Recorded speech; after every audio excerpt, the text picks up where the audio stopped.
Hello friends, take health में आपका स्वागत है। आज की इस वीडियो में हम बात करेंगे प्लेटलेट्स के बारे में। तो प्लेटलेट ट्रांसफ्यूज़न क्यों करते हैं?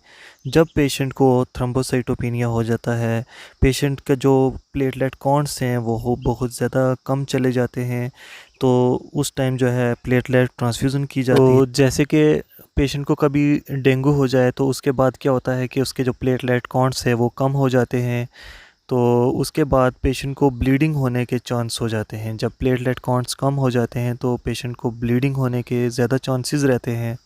तो उस टाइम प्लेटलेट्स चढ़ाते हैं, पेशेंट को ट्रांसफ्यूज़ किए जाते हैं। तो प्लेटलेट ट्रांसफ्यूज़ करने से पहले आपको एक चीज़ का बहुत ज़्यादा ज़रूरी देखना होता है, उसका जो ब्लड ग्रुपिंग है एक वो मैच करनी है पेशेंट के साथ। उसके बाद आपने देखना है कि उसके वायरल मार्कर हुए हैं पेशेंट्स के, और जो डोनर है उसके भी वायरल मार्कर देखने हैं। एक्सपायरी डेट देखनी है पॉच पे जो लिखी हुई है। उसके बाद आपने ये सारी चीज़ें मैच करने के बाद आपने पेशेंट से जो है कंसेंट लेने हैं कि आपने उनको प्लेटलेट ट्रांसफ्यूज़ करने हैं। तो सबसे पहले जो है प्रिस्क्राइब होना चाहिए, जो जनरल फिजिशियन है उसने अगर प्रिस्क्राइब करा है तो उसके बाद ही आप ट्रांसफ्यूज़ कर सकते हो। तो नॉर्मली जो प्लेटलेट काउंट्स होते हैं वो 1,50,000 से लेके 4 लाख तक होते हैं। तो जब पेशेंट को ट्रांसफ्यूज़ करने की जो इंडिकेशन है वो अगर बिलो 30,000 से सेल नीचे चले जाते हैं प्लेटलेट्स, तो उसके बाद ही आप ट्रांसफ्यूज़ कर सकते हैं। तो मैक्सिमम आज की डेट पे तो 20,000 से जब बिलो जाते हैं तो उस टाइम ट्रांसफ्यूज़ करते हैं।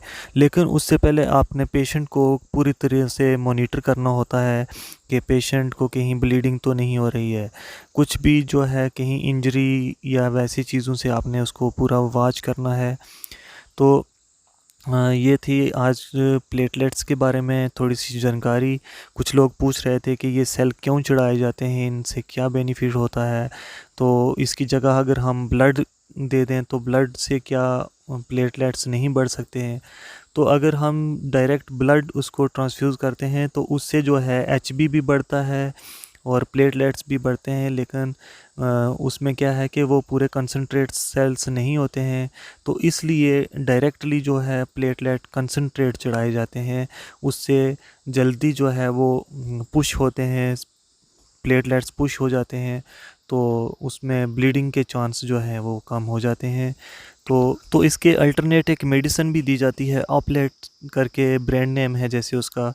तो उसको भी आप दे सकते हैं प्लेटलेट्स को बढ़ाने के लिए, लेकिन उसका जो है इफ़ेक्ट थोड़ा धीरे धीरे से आता है। तो अगर कुछ अर्जेंसी है, इमरजेंसी में आप जो है प्लेटलेट ट्रांसफ्यूज़ ही कर सकते हो, इसके बगैर और कोई इसका अल्टरनेट नहीं है।